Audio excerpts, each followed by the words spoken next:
Odeeffannoo keenya kanarratti kan ilaallu egaa waraana Iraanii fi Israa'el gidduutti adeemsifamaa jiru kanarratti maaltu jira waan jiru bal'inaan ni ilaalla.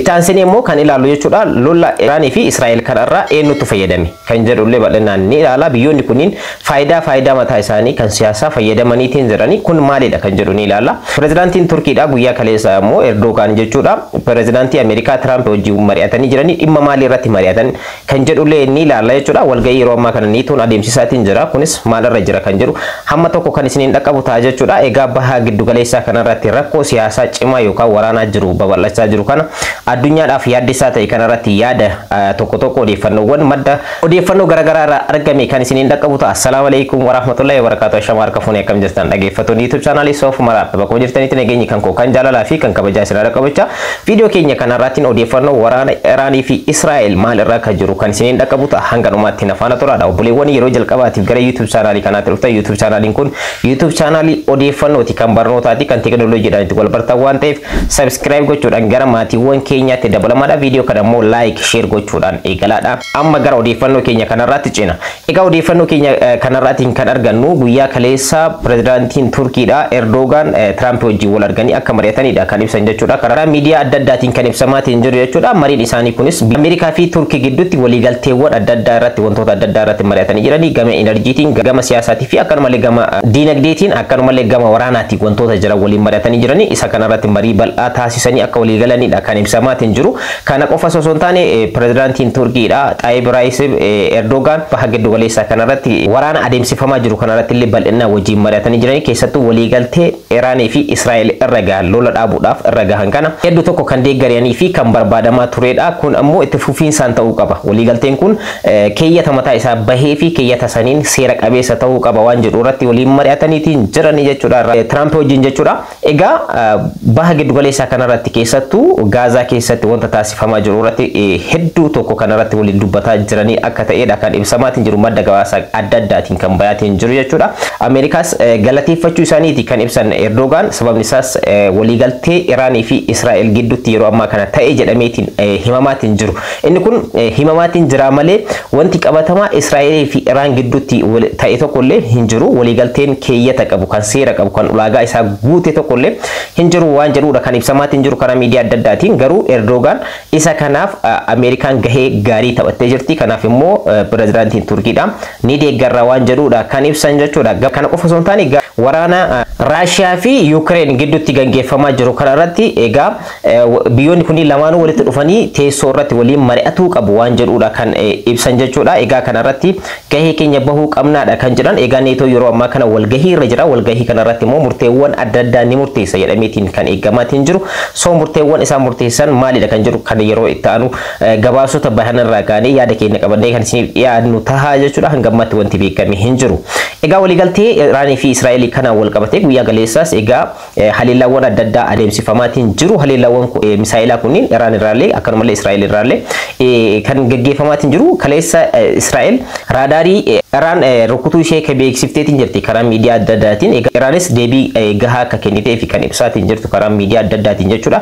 Egaa kanaadha. Inni biraa immoo kan ilaalu maalidha? Biyyoonni kunniin maalirraa fayyadaman lola kanarraa kan jedhu mee tokko tokkoon haala ilaallu. Jalqaba irratti kan ilaallu Ameerikaan lola kanarratti hin seenu an harka keessaan qabu osoo jedhudha gara waraana kanaatti kan dabalamte. So asirraa maal fayyadamte? Ameerikaan maal fayyadamte kan jedhu wanta tokko ni ilaalla jechuudha. Ameerikaan wanti guddaan ishee humna waraanaa cimaa addunyaa kanaa qabaachuu ishee kan argisiiftedha. Waraana kanarratti jechuudha keessattuu Iraan yeroo rukuttu humna qilleensaa Iraan salphamatti dabarteetiin kan rukutte. Gabbisa nikulaaraa Iraan sadii irratti jechuudha. Isaanis Fordoo, Naatnaazii fi akkanumallee Isfahaa kan jedhaman kanneen sadeen bakka kanneen sadeen kan rukutte jechuudha. Kana qofa miti xiyyaara lola boombii guddaa B2 Spirit jedhamu kana yookaan immoo Ankara Buster kan jedhamu kana fayyadamteeti bakka san kan rukutte jechuudha. So kanas deebii tokko malee rukuttee bahuu akka dandeessu biyya Ameerikaa fageenya irratti illee biyya barbaadde rukutuu akka dandeessu waan argisiifteedha kan fakkaatu. Egaa waraanni Iraanii fi Ameerikaa kana qofa miti waggoota 5 durallee kanaan dura akkuma baay'een keessan beektan yeroo Jeneraal Qaasim ajjeefamutti jechuudha. Ameerikaa fi Iraan wal lolaatiin turanii Iraaq keessatti jechuudha. Lolli sun sun garuu Iraan keessatti osoo hin taane humna qilleensaa Iraan keessa osoo hin taane Iraaq keessatti kan turedha. Kanumallee Iraanis deebii gahaa kennitee loltoota 1,000 kan ta'an jechuudha Iraaq keessa kan argaman loltoota Ameerikaadhaa akka jalaa jeefti baddeen miidiyaa adda addaa gabaasaatiin turan jechuudha. Garuu humna qilleensaa Iraan seenteetiin hammana waraana adeemsisuu ni dandeetti wanti jedhu yaaddoo keessa ture. Garuu humna qilleensaa Iraan salphamatti darbiteetiin kana kan raawwatte jechuudha. Bakkoota kanneen sadeen irratti haleellaan ishee raawwatte yookaan immoo gabbisa niwukileeraa bakkoota sadeen kanarratti argamu irratti haleellaan ishee raawwatte kun humna guddaa yookaan immoo balaa guddaa hin geessifne.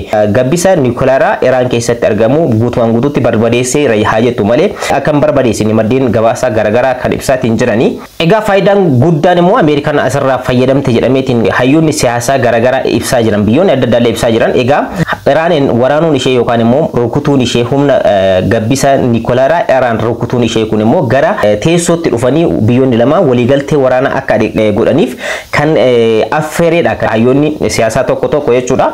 Egaa kanumarraa ka'uudhaan fakkaata amma waliigaltee irraa kan gahanidha. Doonaald Tiraamp yeroo adda addaa gabaasa baasan irratti kan ibsaa jiran jechuudha.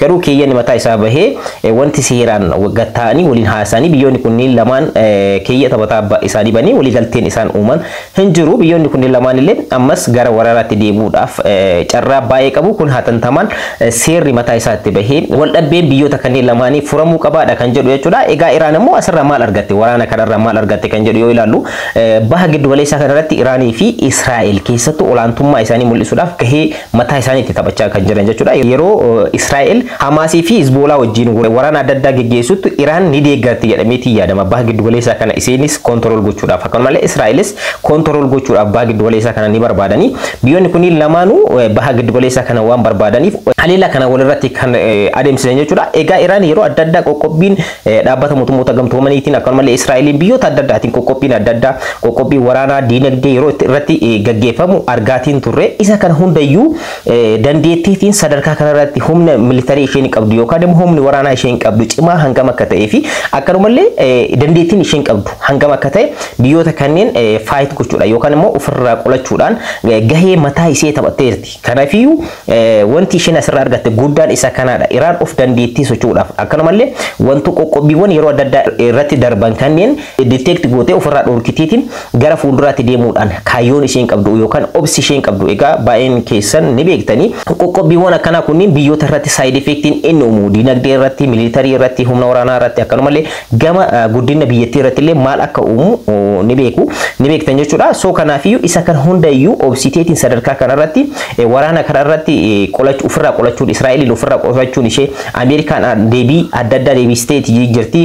Humna waraanaa Ameerikaadhaa kan Kwaatar keessatti argamu akkanumallee Iraaq keessatti argamuu fi Siiriyaa keessatti argamu rukutteetiin jirti. Isa kana mara hangam dandeettii akka qabduu fi Ameerikaallee hangam waraanuu akka dandeessu kan ibsiteedha kan jedhan hayyoonni adda addaa jechuudha. Kana qofa osoo hin taane misaa'iloota adda addaa keessattuu misaa'iloota niwukileer misaa'il kan jennu kanneen misaa'iloota fataa waan fataatu kan jedhaman kanneen waraana kanarratti fayyadamteetiin jirti. Teknoolojii cimaadha. Humna qilleensaa Israa'el illee seeneetiin kan rukutuu danda'ee fi magaalota humna waraanaa adda addaa barbadeessuu kan danda'e kanneen itti fayyadamteetiin jirti. So kana jechuun humni waraanaa isheen qabdu Iraan qabdu hangam tokko guddaa akka ta'edha kan ibsu jechuudha. Egaa gama biraatiin Israa'elis maalirraa fayyadamte waraana kanarraa kan jedhu immoo yoo ilaallu Israa'el waxabajjii 13 irratti waraana yookaan immoo haleellaa Iraan irratti raawwatteen tokkoffaa yeroo dheeraadhaaf itti qophaa'uu ishee kan ibsudha.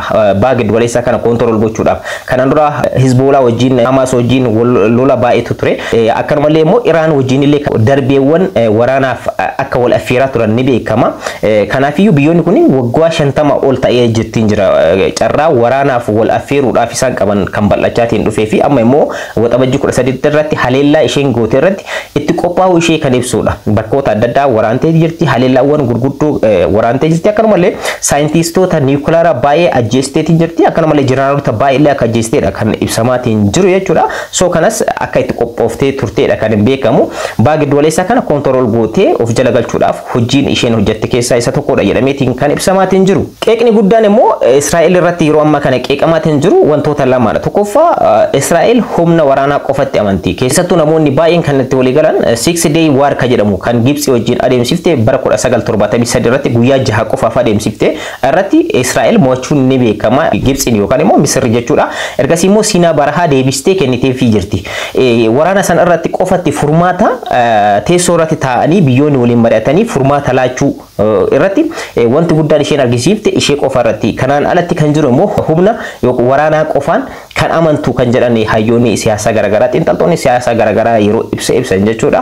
Kana jechuun yeroo hundayyuu Israa'el humnaan kan amantuu fi wanti waraanaan booda immoo nageenya dhufuu kan danda'u jettee kan amantu biyya akkasii akka taatedha. Kan hayyoonni adda addaa ibsaatiin kan jiran kana irraa ka'uudhaan rakkoowwan isheen Sooriyaa wajjin qabdu akkanumallee Libaanos wajjin qabdu daangaa galaanaa irratti loluudhaan yookaan immoo lola akkasii sana qabdi. Akkanumallee Iraan wajjin illee baha giddu galeessaa kana koontirool gochuudhaaf rakkoowwan adda addaa akka qabanidha. Ciminni ishee guddaan maalidha? Humna tikaa guddaa qabdi Mossad kan jedhamu jechuudha. Basaasuudhaan biyyoota adda addaa Ameerikaa yeroo basaasan akkanumallee biyyoota adda addaa baha giddu galeessaa kanarratti basaasuudhaan kan beekamu Mossad kan jedhamu baay'ee qabdi.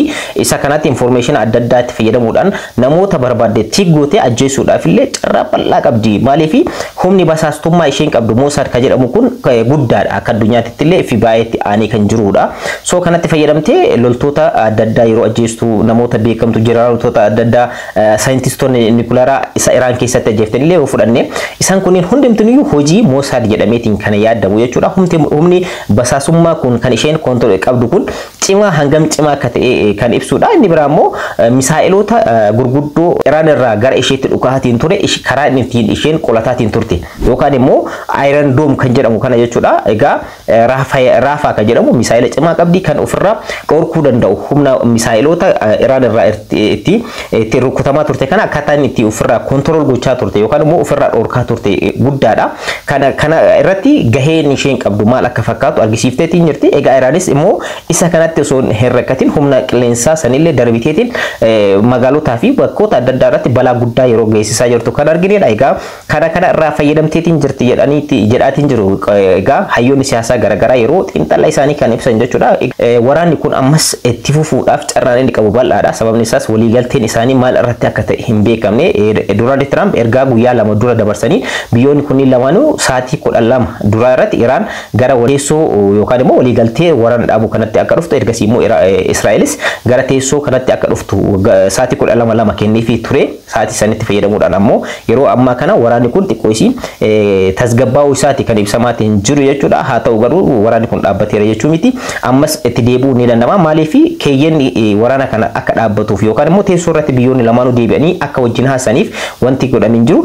Ameerikaan immoo biyyoota kanneen lamaan gidduu seenteetiin jaarsummaa yookaan immoo isaan lamaan lola akka dhaaban gochuu irratti gahee taphatteerti. Garuu jaarsummaa biyyoota kanneen lamaan ilaaluu ni dandeessi. Keessattuu Israa'el irra dhufteeti kan haleelaatiin turte Iraaniin jechuudha. So kanaafiyyuu jaarsummaa as keessatti ilaaluu hin dandeessu waan jedhudha.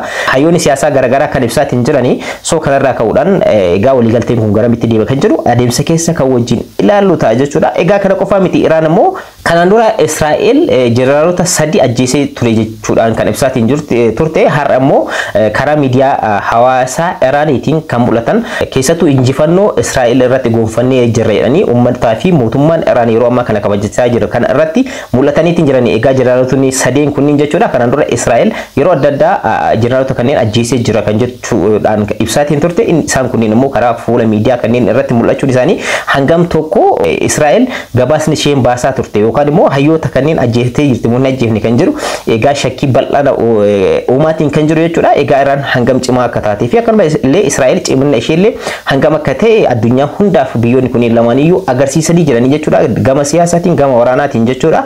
Egaa kana fakkaata qophiin kan koo kanarraa yeroo itti aanu immoo odeeffannoo dabalataa qabadhee kan isin dhufu ta'a. Viidiyoo kan koo kanarraa asirratti xumuree jira. Waan nafaana turtaniif hedduu tokko galatoomaadha. Channel kana subscribe like share gochuun irraanfatinadha. Yeroo biraa viidiyoo biraatti walitti deebina. Horaa bulaa.